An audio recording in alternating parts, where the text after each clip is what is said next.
Whittingham just named Isaac Wilson Utah's backup quarterback. It's a shocker, and we're breaking it down as well as reacting to the latest AP poll. All that and more on today's Locked On Utes.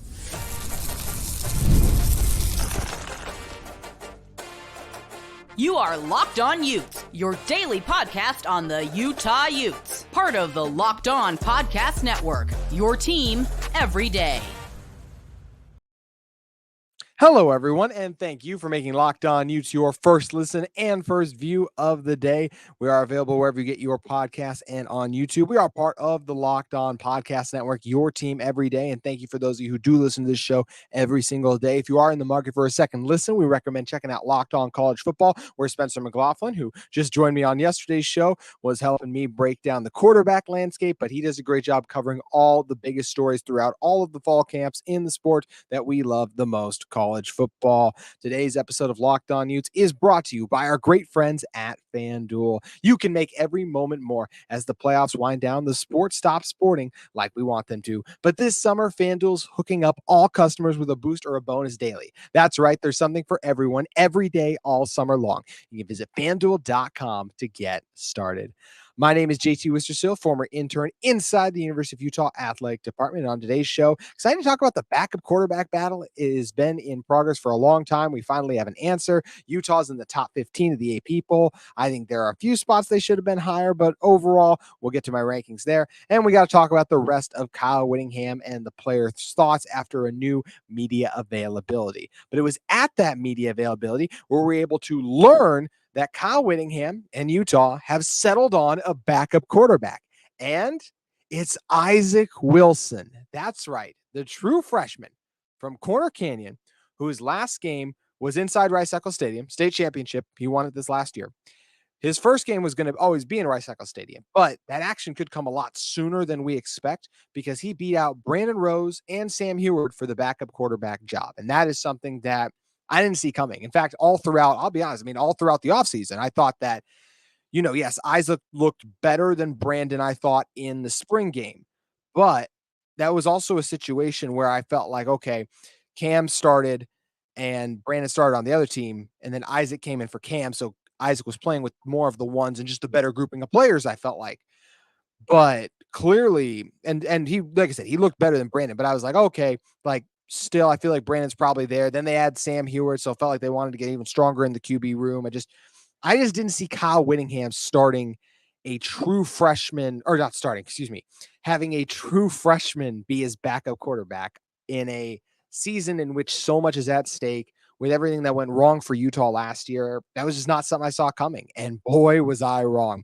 I thought Brandon would have it because of the experience. I thought Sam would get it because he's experienced and was picking up the playbook quickly. And the coaches were even raising about Sam just last week, but they were asked specifically about him. And all of that ended up not being the case because, simply put, Isaac Wilson was better. I love the way that Kyle Whittingham put it, as he said in his media scrum today. Cam Rising's number one, Isaac Wilson number two, and that's where they're at. And they're still settling out between Rose and Heward, but hopefully, as is the case in most college football seasons, if you need your backup quarterback to come in, that's all you need. So if all goes Utah's way, at most, we should only see Isaac Wilson enter the game. Maybe a Sam Heward or a Brandon Rose in the Southern Utah game, which is less than 20 days away now, by the way, which is crazy to think about that we're that close to having college football back. But that's the only way that we should see any of these other guys. So this is something where it's still crazy to me that Wilson has won the job. But look, you just listen to the way Kyle Whittingham talks about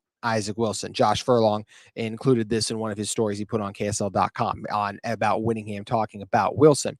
He said he's seen the field better. He's making better decisions. He's got a live arm. Ball comes out of his hand like it's supposed to. He's very mobile, and that's another facet. Is really his strength, is being able to have the escapability in the pocket. His senses the rush very well, able to get himself out of jams, and still makes plays on the move. That is a glowing endorsement for a freshman quarterback. A true freshman, too. I know we got the COVID era and everything. Freshman this, freshman that. There's a true freshman quarterback who has only been up at Utah since the spring. And speaking of the spring, that was something else that Coach Whittingham shed some light on and said he would not have had this opportunity to start this fall to be or have the opportunity to start this fall is a direct quote from Whittingham, but be the backup. If he had not had that spring experience and the summer experience for that matter, he said.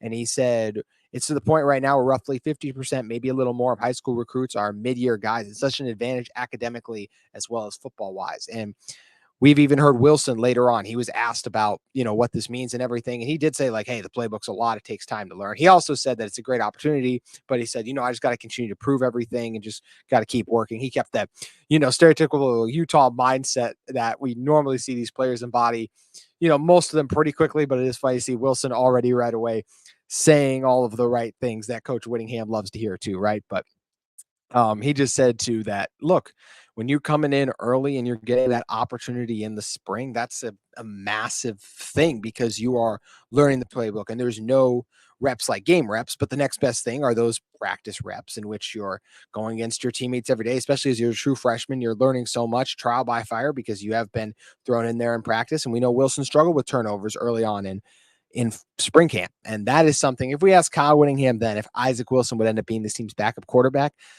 I think he says probably not, but that's why he would have probably said not. He probably would have said never say never, because of course that's what ends up happening is now Isaac Wilson is officially QB2 only behind Cam Rising. And how do I feel about this? Just talking about Wilson's game, I feel encouraged about it because this is Kyle Whittingham, Andy Ludwig making this decision, making this call. Utah's had, yes, the backup quarterback situation last year. It wasn't fantastic. But I also talk about this frequently. 8-4 in the regular season, with your only losses coming to Oregon and Washington. Washington, of course, national champion. Oregon would have made the CFP in the current format we're now using. A loss at Oregon State. I think only Washington's won up there in the last few seasons. And then that Arizona team, which ended in the top 20.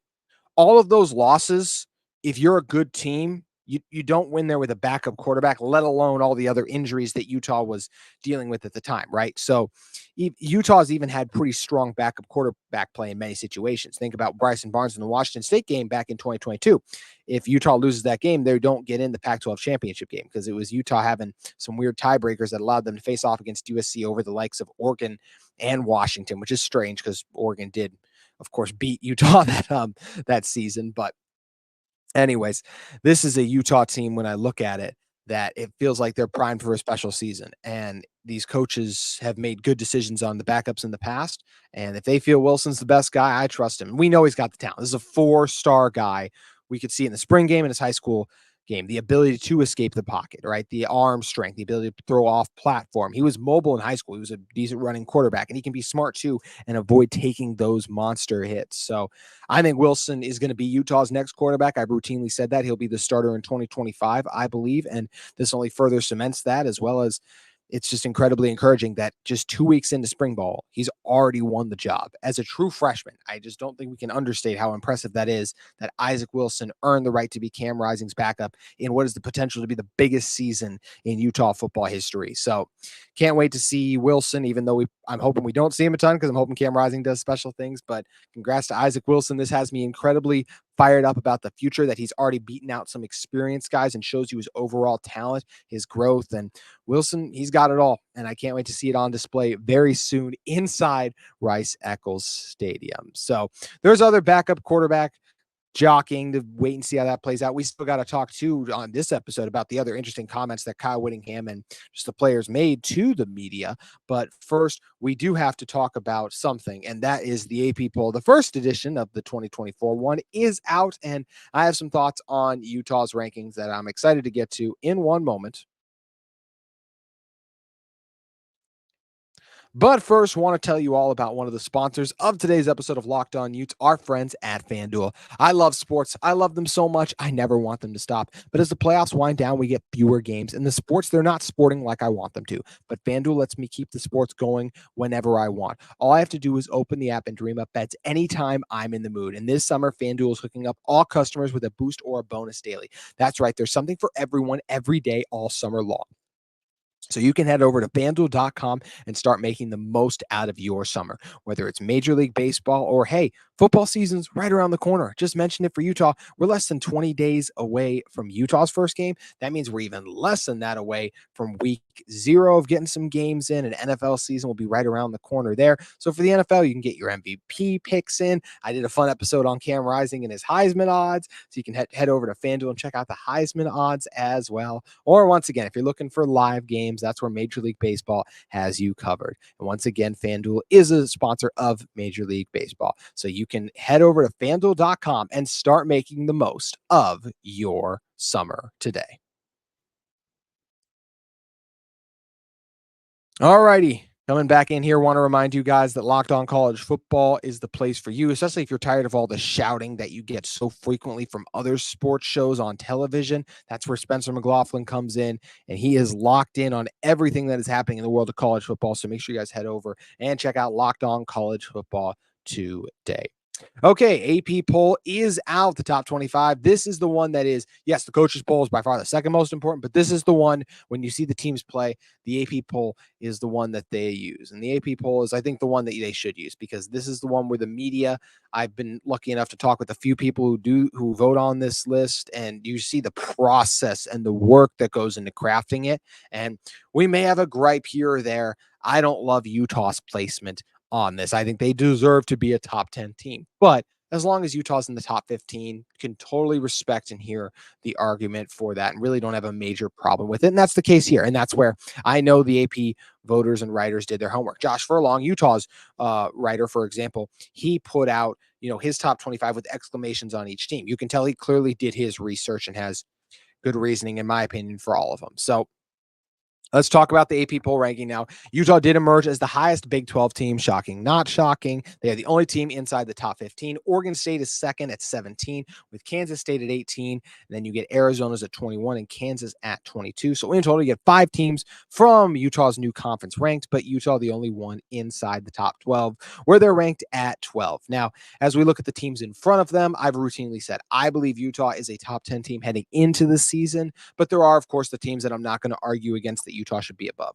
Georgia, of course not. Ohio State, of course not. Oregon, of course not. Texas, of course not. Those are the ones I would say I would definitely argue against. Then after that, I think it gets really interesting. They have Alabama next.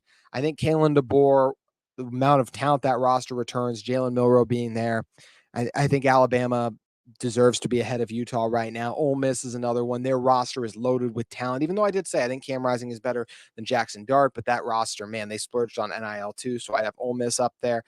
Notre Dame's at 7. We'll get to them in a moment. Penn State is another squad I probably have above. Drew Aller. I look at so many talented players on that team that have been a part of 2 outstanding seasons, whether it's the Rose Bowl in which they beat Utah, or last year their only 2 losses. And yes, they lost to Ole Miss, but their only 2 losses in the regular season were to Ohio State and Michigan, 2 of the best teams in the country. So that's another team there where I'd have above. And then you get into anywhere from Notre Dame, Michigan, Florida State, and Missouri gets murky, because Michigan, they got a chance to be really good, but they just lost so much. There's rumors about the quarterback confidence. The same thing with Florida State, right? They lost so much. I like DJU, but I do think DJU is limited. I don't think he's Jordan Travis. Mizzou has Brady Cook. He's good, but I do think he's magnified by having the best receiver in college football to throw to. So all of these teams that are coming up are good. And same thing with Notre Dame, right? They have an impressive defensive roster, but I like Riley Leonard. I do, but he only played in a few games. And once he got hurt, his numbers took a bit of a dip, and I'm not trying to hold that against him, but just also when the competition got stiffer, his numbers took a dip. So how much of it that correlates to competition versus the injury, that's up in the air to me. And I want to see Notre Dame do it before I proclaim Notre Dame's back, just like last year, right? I thought Texas could be good, but I didn't want to say Texas is back, because for years we've been doing this with Texas. So that's another one where I look at, and I feel like Utah has a strong argument to be above. I do appreciate that Utah is ranked above both LSU and Clemson, because with LSU, that's the reason I feel so good about Utah is because I've seen Cam Rising, I've seen Brinky. If you want to say things about the injuries, sure, but let's look at LSU. There's a lot of new. They have a new defensive coordinator. They're going to have a new quarterback there, new everything. I would rather bet on Cam Rising getting back to a level I've seen him play than players I've seen in only a game or two keep that consistent after game. Like, so and once again, I still think LSU is going to be good. I think they'll probably be a top 15, top 20 team, but I just feel way better about all the experience that Utah has coming back, because LSU just clearly does not have that experience. This is a team that was carried by their Heisman winning quarterback and their elite 2 receivers, both of which went off to the NFL. And moving on from LSU as well, right? That's where Clemson's behind Utah too.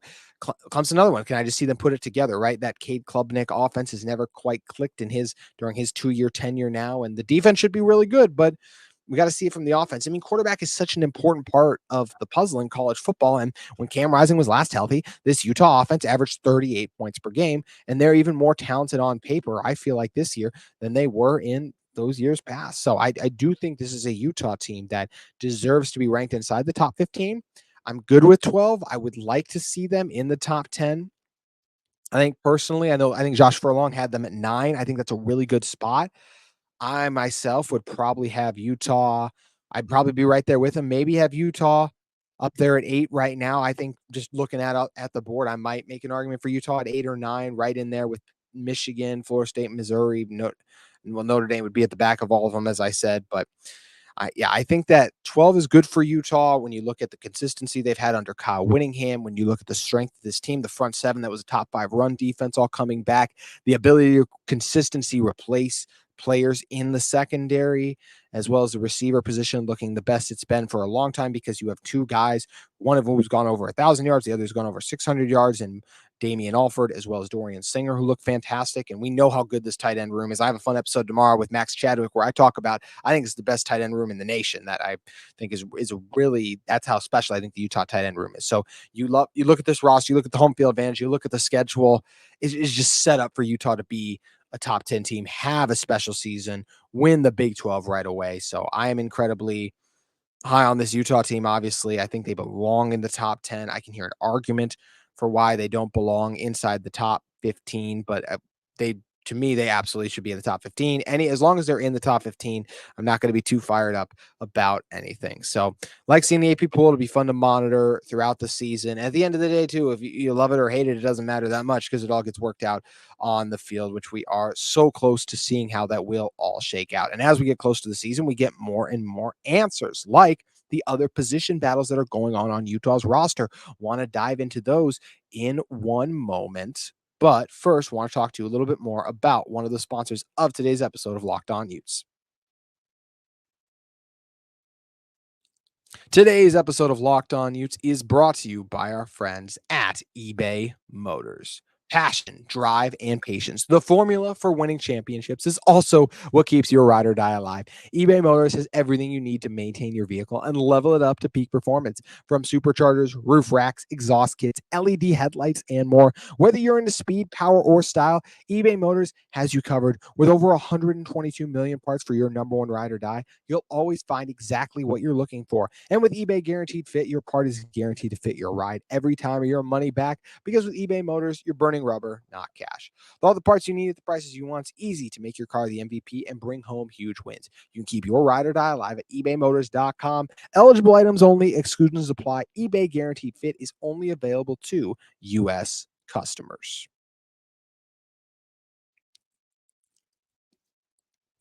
All righty, closing this one out, let's talk about some of the other most noteworthy comments made by Kyle Whittingham and the players that we got to hear from during media day after now into the start of week 3 of fall camp. It's flying by already. It's crazy. Like I said, we mentioned how close we're getting to the season, but still, it is crazy to think we've already done 3 of these shows to this point. So one thing that was interesting is Kyle Whittingham did say they have 6 tight ends in the mix. This comes to us from Josh Furlong, KSL.com.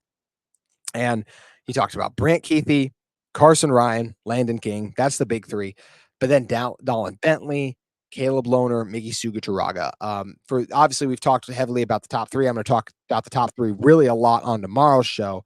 But Bentley's a guy transferred in from Snow College, and just The guy's worked hard, done some good things. I remember in the spring game, made a couple catches in practice, and just feels like a guy who's bought in, worked hard, and risen up the ranks, earned an opportunity. Miki Sugaturaga, last year, this team did not have a blocking tight end. They moved him from DN to tight end because they thought that that was the best position and spot he would be in to help this team. And that ended up being the case where he did help them. He had his growing pains as a blocking tight end, but still, it feels like he's gotten better. I mean, heck, Kyle Whittingham said he might be the most consistent tight end they have, which is a wild statement. But hey, maybe he really is the most in terms of blocking. If you want to group in all around play, that's where I can see that comment being fair. It's just hard to say, most consistent when you have Brant Kuithe lining up on the outside. But he also mentioned Caleb Lomu is really ahead of the curve and just needs to do a better job keeping his pad level down, which isn't surprising for a guy who's playing above the rim and on the basketball court, right? And still learning and acclimating to the position too. But they did say they were pleased with his progress, so that's something that I think is great. And I do think this. I'm not surprised that there's 6 guys in the mix because I really think they're that good. I think that Utah has this many guys. I think all 6 of these guys would be contributors. I think Brant, Landon, and Carson could all start at the power 4 level. And Brant's done it before. Carson did at UCLA last year. And Landon, I just feel like he's poised for a breakout based on what we saw in those limited snaps. And all those other guys are quality backups. So I do think that's something important to keep in mind too. But that's the tight end room. Then let's look at the running back room for this Utah team. Kyle Whittingham did say that when you look at it, there are kind of 2 groups that have emerged. The first, Mekhi Bernard, Jalen Glover, Mike Mitchell. The second, Hunter Andrews, Charlie Vincent, and Dejon Stanley.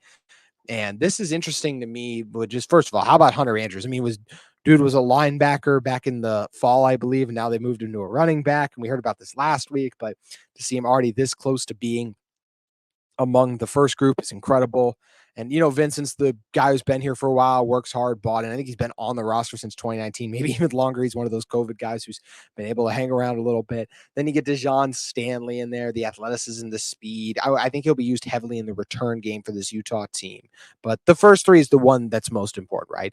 Mekhi Bernard, the veteran. Jalen Glover kind of turning into a veteran, even though it just feels weird because it feels like we've had him for such a small amount of time. But he's already contributed a lot over his 2 years, expecting a bigger role this year. And Mike Mitchell's a guy, a 4-star recruit who had to redshirt last year, bought in this offseason. We heard about his strong play in spring ball, and now he's earning the opportunity to be the 3rd back. And I expect this to stay. I actually think this is how it will probably go, where Mekhi will get the most carries, then Jalen, then Mike. But I do expect to see all 3 of them rotating in pretty frequently. Maybe Utah will keep it just with the top 2, but I think that having 3 of these guys are all really strong caliber backs, and no, these are not among the best backs in college football, but I think the depth is there where all of these guys are quality running backs that can take snaps and get you yards. They're not going to break 3 tackles on every. There's no Ollie Gordon, right? But lots of guys who I feel really good about being number 2 backs to maybe 1B backs that I think can really support this Utah offense, assuming the offensive line gets their job done up front, because their running back success is so dependent on the offensive line. So no huge surprises in the running back groupings, but still cool to see that a guy like Mike Mitchell is hanging in there with some of the veterans, and he'll have an opportunity to earn some playing time this fall. So something I'm fun that I'm excited to keep an eye on is the continued positional battles we're having, whether it's the secondary, the wide receivers, and of course what we just talked about, running backs and tight ends too. Still a lot to sort out during fall camp, and we're going to continue to do our best here on Locked On Utes to cover it all. As a reminder, if you're in the market for a second listen, that's where Spencer McLaughlin and Locked On College Football have you covered. And on tomorrow's show, I have a great one lined up here as Max Chadwick from Pro Football Focus. He's going to join me. Max does a great job breaking down the game in all of its glory that we love, and he knows the rosters inside and out. He actually wrote a piece on this offseason about the best tight ends in college football. Brant Kuithe was on that list. Do I agree with where he ranked Brant Kuithe? Do I think this Utah tight end room is the best in the country? I absolutely do. Does Max Chadwick feel that way? No, he does not. Does it lead to a fun show tomorrow where we debate exactly that topic and Brant Kuithe's ranking? Yes, it does. So hope you guys tune in for tomorrow's Locked On Utes. That's going to do it for today's show. Drop your thoughts in the comments about Isaac Wilson being named QB2. What else do you want to learn about fall camp? What questions do you have as the season draws closer and closer? We're continuing to cover all things Utah football and Utah athletics on Locked On Utes. We'll see you tomorrow.